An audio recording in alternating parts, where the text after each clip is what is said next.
자, 교정적 정의에 대한 얘기를 할 겁니다. 교정적 정의. 교정의 뜻은 바로 잡는다는 얘기고, 그러면 교정적 정의는 도대체 뭐냐? 의미부터 정확하게 알아두셔야 돼요. 동그라미 치세요, 여러분. 손해, 그 다음에 손실. 내가 어떤 것들 때문에 부당하게 손해나 손실을 봤을 때 그 손실을 뭐 하는 겁니까? 회복시키는 거죠. 내가 만약에 어떤 부당한 이유 때문에 100만 원을 손해봤다. 그러면 그 100만 원을 다시 보상하는 게 바로 뭐야? 회복시키는 거죠. 손해와 손실을 회복시키거나, 이게 1번. 두 번째, 어떤 범죄 행위에 의해서 내가 피해를 봤으면 그 범죄자에 대해서 뭐 하는 겁니까? 처벌해서 피해자와 그 범죄자 사이에 뭘 맞추는 겁니까? 불균형을 맞추는 게 바로 교정이에요. 교정. 다시. 교정의 뜻, 교정적 정의의 뜻. 손해와 손실을 회복하거나 범죄 행위에 대한 처벌함으로써 마지막 이 대목이 가장 중요한 얘기죠. 교정의 핵심. 불균형과 부정의를 마지막에 나오죠. 뭐 하는 거야? 바로잡는 겁니다. 이게 교정적 정의예요. 불균형과 부정의를 바로잡는다. 자, 그럼 이제 교정에서 다루는 중요한 주제가 처벌이잖아요. 죄를 지은 사람에 대한 어떤 처벌. 굉장히 뜨거운 감정입니다. 우리나라 사형제에 대해서. 사형제도 역시 뭐에 대한 얘기입니까? 처벌에 대한 얘기입니다. 처벌에 대한 교정적 정의의 관점은 두 개가 있어요. 외우셔야 돼요. 정말 시험에 잘 나옵니다. 처벌에 대한 교정적 정의의 첫 번째 관점, 응보주의적 관점과 공리주의적 관점이 있습니다. 먼저 응보주의. 응보주의는 눈에는 눈, 이에는 이예요. 복수하는 겁니다, 이거는. 응보주의는. 자, 여러분 정의부터 외울게요. 응보주의 관점의 핵심. 이들이 말할 때 처벌은 뭡니까? 처벌은 주셔요. 범죄 행위에 대한 보복입니다. 네가 한 만큼, 네가 저지른 것만큼 너도 당해봐야. 그게 응보주의적 관점에서 뭘 내리는 겁니까? 처벌을 내리는 거죠. 그래서 이 사람들은요. 어떤 처벌을 내리냐면 범죄 행위에 동그라미 쳐 상하는, 즉 저울의 무게를 재서 그 사람이 한 범죄 행위만큼의 뭘 동등한 형벌을 부과합니다. 사람의 목숨을 앗았으면 사형으로 보답하겠죠. 이게 응보주의적 관점이에요. 범죄 행위에 대한, 그럼 응보주의적 관점은 별표에 이 사람들은 그러면 왜 이런 처벌을 내리는 거야? 범죄 행위에 대한 뭘 강조하는 거야? 개인의 책임. 네가 그 사람을 죽인 건 네 책임이야. 누군가 너한테 죽이라고 한 게 아니고 네가 잘못해서 죽인 거잖아. 개인의 책임을 강조하는 게 응보주의적 관점이에요. 반면에 오케이 여기 봐요. 우리 공리주의 앞에서 정말 많이 했지. 공리 자체가 뭐야? 공리주의는 개인주의적 아니 얘네는 공동체주의입니다. 공리주의가 최우선으로 삼는 건 개인의 이익이 아니고 사회 전체 이익이죠. 그러니까 뭐 보세요. 얘네는 처벌을 어떻게 보고 있어요? 처벌의 뭐? 사회적 효과를 강조해. 즉 사형제도가 얘들아 잊지 마. 공리주의가 사형을 반대하는 게 아니야. 공리주의는 뭐라고 말하냐면 사형제도가 그 사회 전체 이익에 도움이 되면 하고 사형을 하고 근데 사형제도가 그 사회 전체 이익에 별로 도움이 안 돼. 그럼 사형제 없애라는 얘기입니다. 즉 이 사람들은 철저하게 공리주의는 사형제 그 자체에 대해서는 얘기하지 않아요. 그게 도움이 되면 실행하고 도움이 안 되면 실행하지 마 이렇게 말하는 거야. 최대 다수 최대 이익이 되면 그게 공리주의야. 그래서 공리주의는 봐봐. 공리주의자들한테 처벌은요. 뭘 위한 겁니까? 네모합니다. 사회적 이익. 처벌이 사회적 이익에 부합하면 하라고요. 사회적 이익을 증진하기 위한 일종의 수단으로 보는 겁니다. 또한 이 편 쓰지요. 위법의 이익보다 중요한 표현 씁니다. 위법의 이익이랑 처벌의 손실을 비교하는데 아우 중요한 표현이야 이거 별표에. 공리주의에서 가장 많이 나와. 위법의 이익보다 처벌의 손실이 더 크도록 형벌을 부과해라. 여기 봐 설명하게. 이 말이 뭐야? 자, 나 도둑질 했어. 도둑질. 선생님이 도둑질을 해서 얻은 이익이 1000만 원이에요. 이거 1000원 아니에요? 1000만 원이에요? 내가 1000만 원을 훔쳤어. 그런데 내가 1000만 원을 훔친 죄로 자 재판에 가서 처벌을 받는데 내가 처벌받은 건요. 여기 처벌 1000만 원의 이익을 받죠. 위법의 이익이죠 이게. 근데 처벌은 내가 초범이고 뭐 네가 처음 했고 하니까 너는 그냥 벌금 500만 원만 내. 그럼 사람들이 법을 지킬까 안 지킬까? 안 지킬 거란 얘기야. 아니 내가 처벌받아도 1000만 원 더 훔쳤는데 500만 원만 내면 되면 500만 원 이득이잖아요. 그러니까 얼마든지 뭐 할 거란 얘기야. 또 도둑질을 할 거란 얘기야. 그러니까 이런 처벌은 안 된다는 얘기야, 공리주의는. 적어도 내가 만약에 1,000만 원을 도둑질했어. 그러면 벌금을 얼마나 내야 돼? 1,000만 원보다 비싸게 내야 된다는 얘기입니다. 이해하십니까? 이게 위법의 이익보다 처벌의 손실이 더 크게 뭐해라? 형벌을 부과해라. 그래야 사람들이 형벌이 무서워서 뭐 하지 않을까? 위법한 행동을 하지 않을 거라는 얘기입니다. 이게 공리주의적 관점에서의 뭡니까? 처벌이에요. 그럼 한번 보세요. 칸트 네모합니다. 칸트가 바로 무슨 주의자입니까? 이게 응보주의자예요. 네모하세요. 칸트가 바로 응보주의적 관점에서 처벌을 얘기할 거고요. 공리주의는 뭐 그 유명한 누가 나오고 있습니까? 동남을 칩니다. 벤담이 나오고 있죠. 벤담이 나오고 있습니다. 칸트와 벤담. 칸트 기억하세요. 무슨 관점이라고? 응보주의적 관점입니다. 볼게요. 칸트. 사법적 형벌은 결코 범죄자 자신이나 시민사회를 위해 어떤 다른 선을 촉진하기 위한 한낱 수단으로 가해줄 수는 없고. 너무 어려워? 여기만 주셔요. 주어. 형벌은 주치고요. 여기만 주칩니다. 한낱 수단으로서 가해줄 수 없다. 형벌은 다시 동남을 쳐. 수단이 아니다 얘기입니다. 형벌을 수단으로 해서는 안 되고. 그 다음 칸트가 좋아하는 말. 오히려 그가 범죄를 저질렀기 때문에 항상 오직 그 때문에 그에게 가해지지 않으면 안 되는 것이다. 왜냐하면 인간은 결코 타인의 의도를 위한 여기 쳐요. 인간은 여기 수단으로 취급될 수 없고 유명한 말이죠. 인간은 수단이 아니야. 물건의 대상들 중에 섞일 수 없는 것이기 때문이다. 그의 생각적인 인격성은 설령 그가 시민적 인격성을 상실할 선고를 받을 수 있을지라도 물건의 대상이 되는 거에 대해서 그를 보여준다. 이게 무슨 소리예요 도대체? 여기 봐. 설명 들으셔야 돼요. 칸트. 설명들은 명확해요. 자, A라는 사람이 있어요. A라는 사람이 가라는 사람을 죽였어요. 살인. 죽였어. 그러면 칸트는 말해.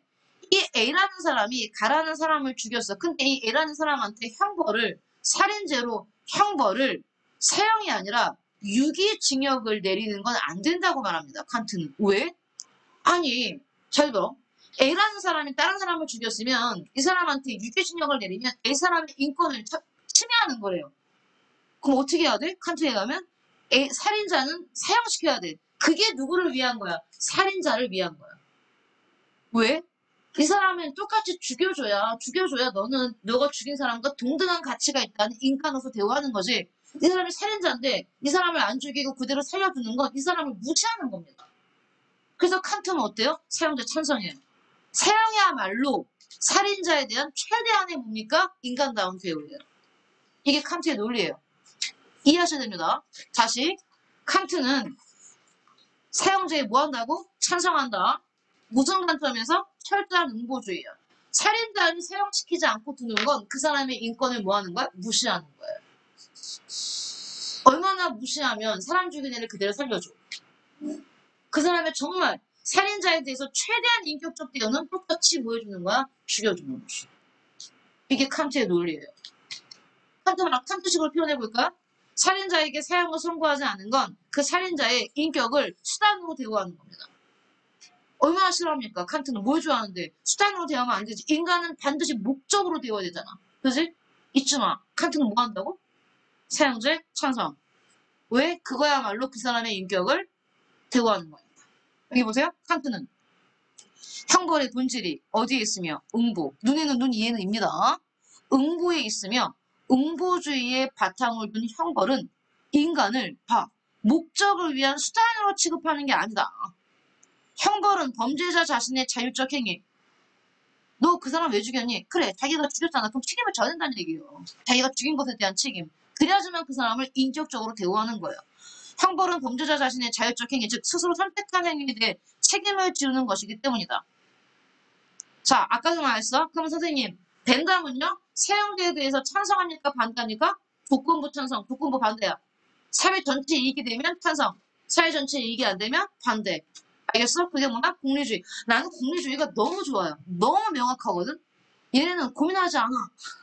그 사회에 이익이 되느냐 안 되느냐를 따져요. 한편 벤담은 범죄 예방과 교화를 통해 여기 주셔요. 공리주의는 응보주의 아닙니다. 공리주의는 아까도 말했지만 여기 주차요. 범죄의 뭘 강조합니까? 예방과 교화. 예방 효과, 교화를 통해 뭐에 도움이 되게 한다? 사회적 효용에 최대화할 것을 주장한다. 이게 최대 이익이죠. 사회 효용성을 최대화시킨다. 주시라고 중요해요. 사회적 효용을 최대화시킬 것을 주장한다. 최대다수 최대의 행복을 말하는. 따라서 형벌은 그로 인해 초래되는 해악이 계속 말해.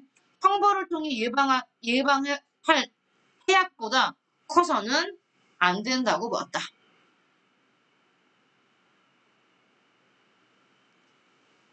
이 어려운 표현이지만 쉬운 표현이에요.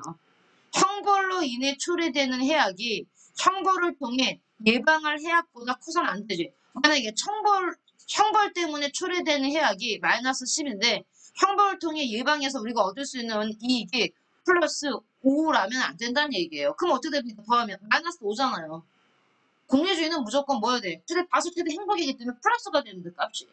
알겠어요? 그 얘기를 하는 겁니다. 공리주의 너무 명확해서 쉬워요. 다음. 공정한 처벌의 조건. 일반적으로 우리는 민주주의 사회에서 처벌을 위한 조건은요. 우리 이거 알고죠? 이거 어디서 나옵니까? 정치화법에서 나와요. 우리 2학기 때 법 하잖아요. 형법 하잖아요. 형법에서 제일 먼저 나오는 게 바로 재형법정주예요. 재형법정주의. 모든 범죄와 형벌은 무엇으로 정한다? 법률로 정한다. 법률 누가 만든 거? 국회가 만든 거. 죄는 뭡니까? 범죄.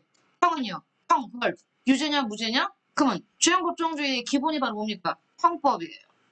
처벌의 근거가 되는 법이 있어야 되고 그 법은 공정해야 되며 피의자는 죄를 저질렀을 것으로 의심받는 사람이죠. 피의자가 해당 범죄를 저질렀다는 유죄 조건이 충족돼야 한다. 다음 비례성의 원칙 발표합니다. 이거 중요해요.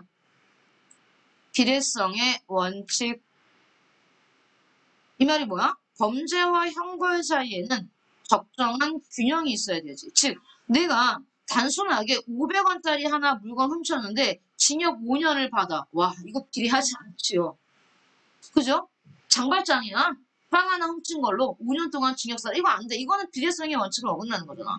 내가 적어도 5년의 징역을 살려면 그만큼의 어떤 죄를 저질렀어야 되는 거죠. 적당한 균형이 유지되어야 되며 다음 형벌은 책임을 초과해서는 안 된다. 당연하죠. 내가 받는 형벌이 내가 진 것에 대한 어떤 범죄보다 더 오버해서는 안 된다는 뜻입니다. 그게 비례성의 원칙이죠. 다음 갈게요.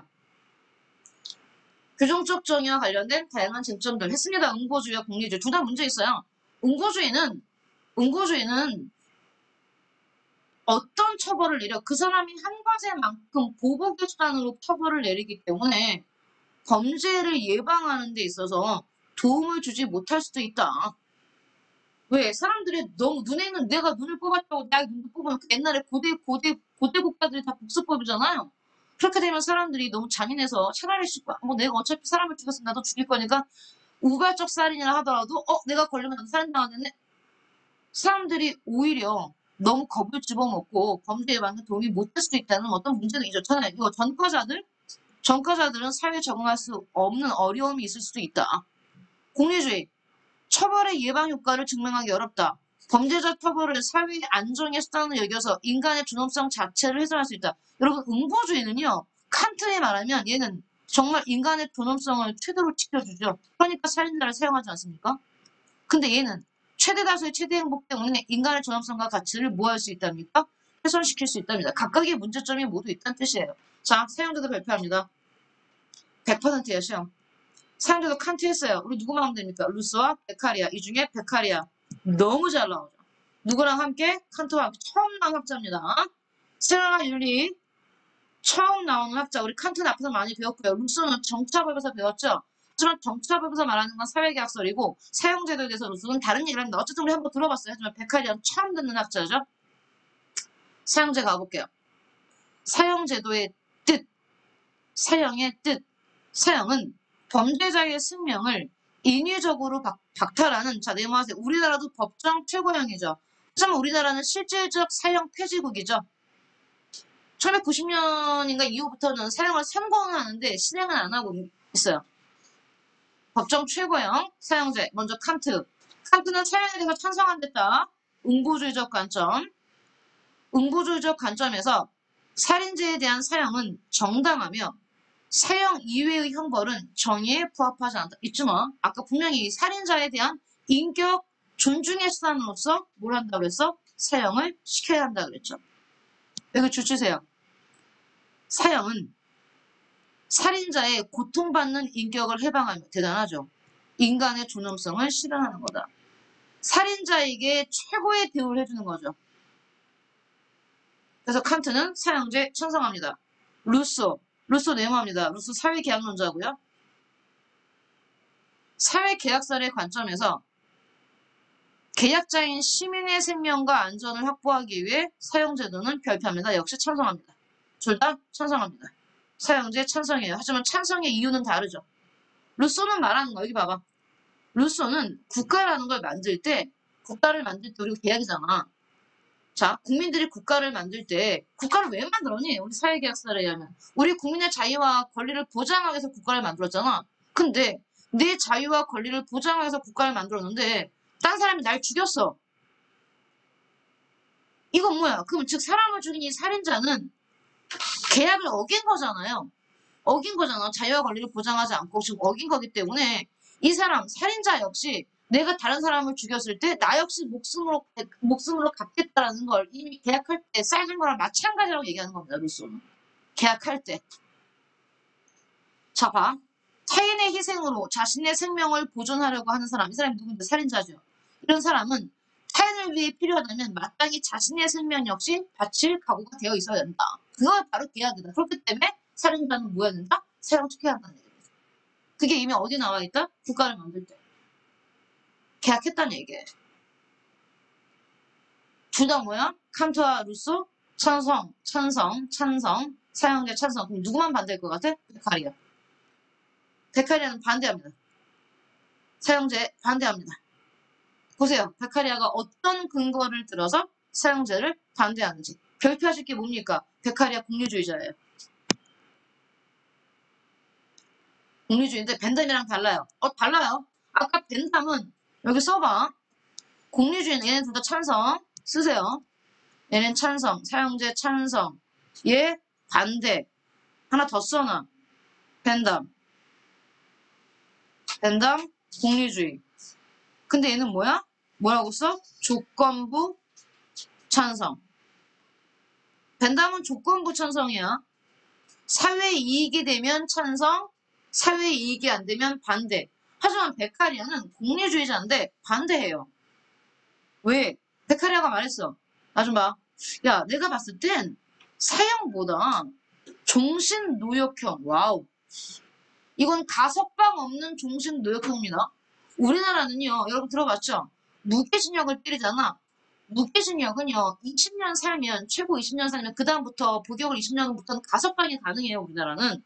근데 베카리아가 말하는 종신노역형은 가석방 없는 종신노역형이야. 죽을 때까지 감옥에 있는 거야. 알겠니? 근데 베카리아가 봤을 때 사형보다 종신노역형이 오히려 사회 전체에 이익에 도움이 된대요. 그러니까 얘는 공리주의니까 뭐야? 형이 뭐야? 사형은 반대하는 거지. 대신에 뭘 내려라? 종신노역형을 때려라. 이렇게 말하는 거야. 꼭 기억해. 베카리아가 왜 사형을 반대하는지 여기 주셔요. 사형보다 종신노역형이 범죄 예방과 사회 전체 이익에 부합한다. 알아도 종신노역형 거기다 꼭 써놔. 전문용어로 가석방 없는. 가석방 하면 의미가 없죠. 우리나라는요. 20년 뒤부터는 무기징역을 받아도 가석방이 가능하기 때문에 요즘에 이제 막 강력범죄도 연쇄살인범으로 갇혀있는 애들이 막 이제 징역 20년 다가오고 있어요. 그럼 얘네가 가석방으로 나올 수도 있다는 얘기죠. 별표, 베카리아. 생명은 얘는 완전 루소에게 정반대라고 있죠. 생명은 양도할 수 없는 것이라고 말합니다. 그러면 루소는 뭐랬는데? 루소는 사회계약할 때 생명 역시 뭐 할 수 있다고 말한 거야? 양도할 수 있다고 말한 거예요. 양도할 수 있다. 남의 생명을 해친 자는 자기 생명 역시 양도할 수 있다고. 얘는 생명은 양도할 수 없다고 말합니다. 그 때문에 나오죠. 까고 있죠. 좋죠. 사회계약을 이유로 사용을 정당할 수 없다 쓰는 얘 루소 비판하는 거죠. 루소를 정면으로 까고 있습니다. 비판하고 있습니다. 다음. 살인 금지를 규정한 법의 근거에 살인하는 것은 부당하다. 야, 이 말 재밌죠? 분명히 모든 나라의 법에는 다른 사람을 죽이지 말라고 말했잖아. 근데 어떻게 국가가 또 그 사람을 죽이냐 이거야. 목숨을. 그러니 가둬놓고 뭐해? 종전 노역 일 시키는 겁니다. 일 노동시키는 거예요. 그게 훨씬 더 낫다. 어우, 이게 너무 중요합니다. 108의 표 10개입니다. 처음 나옵니다. 사형제에서. 사형제도에 대한 루소와 베카리아의 입장. 사회계약은 계약자의 생명 보존을 목적으로 한다. 타인의 희생으로 자신의 생명을 보존하려고 하는 사람은 타인을 위해 필요하다면 마땅히 생명을 잡아봐. 타인을 위해 필요하다면 마땅히 생명을 희생해야 한다. 그런데 뭐라고 말했어? 사회계약. 이게 루소야 이제. 사회계약 나오고 사형제도를 찬성하고 있으면 누구다? 얘 루소입니다. 맨 마지막에 뭐라고 나왔어요? 여기 사람은 종신노역형이 사형 이상의 확실한 효과를 가져온다. 누구다? 베카리아입니다. 베카리아. 이렇게 찾으셔야 돼요. 사상가들을 찾으셔야 여러분이 문제를 풀 수 있습니다. 자, 사형제도에 대한 찬반 입장 여러분이 읽어보시면 됩니다. 자, 선생님이 안 한 게 뭐냐면요. 여기에요. 올라가세요. 선생님 오늘 마르크스, 롤스, 노직, 왈처 다 했고요. 여기 이 부분 79페이지 아랫부분을 좀 안 했어요? 분배적 정의와 관련된 다양한 쟁점들에서 우대정책이라는 말이 나옵니다. 우대정책은 어떤 뜻입니까? 어떤 사람들한테 특정 집단. 그 사람들, 이 특정 집단은 어떤 사람들인데 역사적이고 사회적으로 오랫동안 차별을 받은 사람. 예를 들어 누구? 여성, 흑인, 뭐 장애인 이런 역사적으로 오랜 세월 동안 차별과 불평등을 받은 이 특정 집단에게 뭘 주는 겁니까? 혜택을 제공하는 게 우대 정책입니다. 그런데 이런 우대 정책을 놓고 찬성하는 입장도 있지만 반대하는 입장이 있어요. 먼저 찬성하는 입장은 어떤 입장입니까? 첫 번째, 우리가 과거에 너무나 부당하게 차별을 했으니 현재 뭐하자? 보상하자. 다음, 이렇게 이 특정 집단, 오랫동안 차별받은 집단을 우대 정책을 통해서 뭐 할 수 있다? 사회 전체의 이익을 극대화할 수 있다. 또 세 번째, 이러한 불평등을 고쳐서 실질적인 기회의 평등을 보장할 수 있다. 그러니 우대 정책을 실시하자 이거고요. 반대하는 사람은 이렇게 말합니다. 여기 봐, 이게 중요해. 야, 우리가 흑인을 차별한 건 지금의 미국인이 아니라 과거의 우리 조상들이잖아. 그 사람들이 흑인을 차별했는데 왜 보상을 우리가 해? 이게 일본의 주장입니다. 우리가 위안부 할머니에 대해서 얘기했을 때 일본이 지금 얘기하는 건 그거지. 야, 우리가 위안부 할머니를 우리가 착취했니? 우리 조상들이 했잖아. 우리는 안 했는데 왜 우리가 니네들한테 보상을 해줘야 돼? 이네 주장이에요. 반면에 독일은 정반대지. 독일은 유대인에 대해서 유대인을 죽인 건 히틀러 시대 때 과거의 독일인이지만 보상을 지금 누가 합니까? 현재의 독일인이 하고 있어요. 이게 우대 정책의 찬성과 반대. 또한 반대 입장은 말합니다. 야, 오히려 장애인들을 더 특혜를 주면서 오히려 장애가 아닌 사람들을 차별하는 역차별의 문제가 나올 수 있어 라고 말합니다. 그 다음, 야, 여자들이 지금까지 한 5,000년 동안 차별받았다고 해서 여성을 우대해주면 그러면 업적을 세운 사람들은 뭘 하겠어? 이렇게. 이런 특정 집단에 대한 그건 부당한 특혜야 라고 말하면서 뭐합니까? 우대 정책에 대해서 반대할 수 있습니다. 다음요. 두 번째 쟁점. 부유세. 부유세가 뭐야? 부자들한테 세금을 더 내게 하는 거예요. 그게 누진세고요. 그게 비례세인데 이거를 반대하는 입장이 있어요. 노직 같은 사람은 반대합니다. 대놓고. 야, 이재용이 그렇게 돈이 자기는 아무런 능력도 없고 노력도 안 했는데 아빠한테 태어나서 물려받은 재산이 삼성그룹이야. 그건 걔 운이잖아. 철저하게 그건 그 사람인데 그 사람 건데 왜 그 사람이 운이 좋아서 많이 갖고 태어났는데 그 사람한테 세금을 매겨? 그건 안 돼? 부유세에 반대하는 입장이에요. 보실게요. 반대하는 사람. 야, 그건 개인 재산권을 뭐 하는 거야? 침해하는 거야. 야, 똑같이 세금을 내야지. 100만 원, 연봉 100만, 월 100만 원 받는 사람과 월 1억 받는 사람이 똑같이 10만 원씩 내게 해야지. 왜 부자들한테 차별해? 왜 부자라고 100만 원 받는 사람한테는 세금을 10만 원 걷고 1억 받는 사람한테도 10만 원 걷어야지. 왜 얘한테 100만 원 걷어? 그거는 부자들에 대한 차별이야. 라고 말해서 부유세를 반대하죠. 찬성하는 사람들 당연히 부유세 분배. 빈부격차를 줄이면 오히려 사회가 더 발전할 거다라고 말하는 사람들이죠. 반대하는 사람들이 있습니다.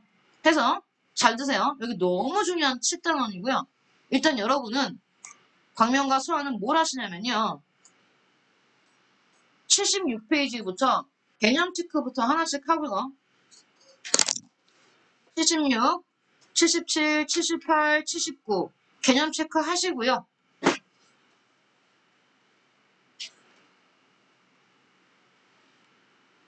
기본 문제 8개 지금 풀어보세요. 복습할 필요 시간이 없기 때문에 지금 바로바로 하시겠습니다. 다음 주에 그 다음 강 나가겠습니다. 일단 하고 좀 이따가 다시 풀어줄게요. 다음을 주장한 사상가의 입장만을 보기에서 고른 것은 사상가가 누군지 일단 봅시다. 인간 집단에서 순수한 무욕, 욕심이 없는 도덕을 찾기는 거의 불가능하다. 이 말은 집단은 다 욕심이 있다는 얘기죠. 그 어떤 사회 집단도 순수한 사랑의 영향을 수용할 만한 능력을 갖고 있지는 않다. 다음 네모하세요. 집단적 이기심은 즉 개인의 이기심이 아닌 집단의 이기심입니다. 집단의 이기심은 불가피한 것으로 보아야 한다. 즉 집단의 이기심은 피할 수 없다는 얘기입니다. 개인은 이타성으로 이기심을 극복할 수 있지만 집단은 그럴 수 없다는 얘기예요. 비정상적으로 확장된 집단적 이기심은 이에 맞서는 다른 집단의 이기심에 의해서만 견제될 수 있다. 중요한 표현하죠. 집단적 이기심은 뭐에 의해서? 다른 집단의 이기심에 의해서만 견제될 수 있답니다. 이러한 견제는 여기가 제일 핵심이에요.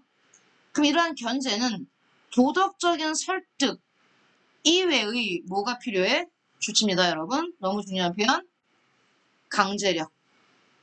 강제력에 의한 방법도 병행되어야 되지만 실효성을 거둘 수 있다. 집단의 이기심은 강제력도 필요하다라고 말한 이 사상가 바로 누굽니까? 니부어죠. 생존에서 정말 강조하는 2명의 철학자가 요나스 그 다음에 니부어입니다. 니부어. 우리 도덕적인 개인과 그죠? 비도덕적인 집단에 대해서 배웠었잖아요. 그 니부어를 말하는 거고요. 니부어의 입장을 골라봅시다. 개인들의 이기적인 충동은요, 혼자 있으면 약하거든요. 근데 몰려있으면, 친구들과 함께 몰려있으면 좀 더 강해지죠. 개인의 이기적 충동은 집단 속에서 더 뭐 세집니다. 약해지는 게 아니고요. 니은. 자, 니버가 말하는 이 강제력, 어떤 강제력입니까? 너무 중요해. 그냥 강제력이 아니지. 뭐의 통제를 받는 강제력? 오케이, 이거 외우세요. 선의지의 통제를 받는 강제력. 그것만 정당한 거죠? 그 니은 맞습니다. 선의지의 통제를 받는 강제력.